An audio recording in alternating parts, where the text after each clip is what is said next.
আসসালামু আলাইকুম ওয়া রাহমাতুল্লাহ। সমস্ত প্রশংসা মহান আল্লাহ তাআলার জন্য, শান্তি অবতীর্ণ হোক আল্লাহ রাসূলের উপর সাল্লাল্লাহু আলাইহি ওয়াসাল্লাম। আজকে ছোট্ট একটা ভিডিও নিয়ে আসলাম। আমরা অনেকেই অনেকের কাছে দোয়া চাই, অথবা আমাদের কাছে অনেকেই দোয়া চাই। আমরা অনেক সময় ফি আমানিল্লাহ বলি অথবা আমিন বলি। রাসূলুল্লাহ সাল্লাল্লাহু আলাইহি ওয়াসাল্লাম কেউ দোয়া চাইলে চমৎকার কয়েকটা শব্দ আমাদেরকে শিখিয়ে দিয়েছেন। একটা হাদিস থেকে আমরা জানতে পারি এই শব্দগুলো আমরা বলতে পারি।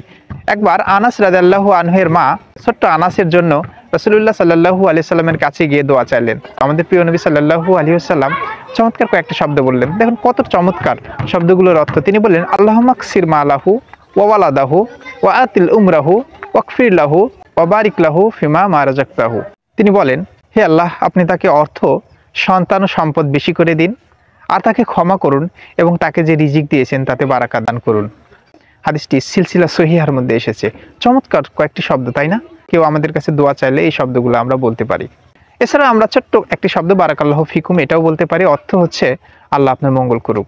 তো বারাকাল্লাহু ফিকুম। আসসালামু আলাইকুম ওয়া রাহমাতুল্লাহ।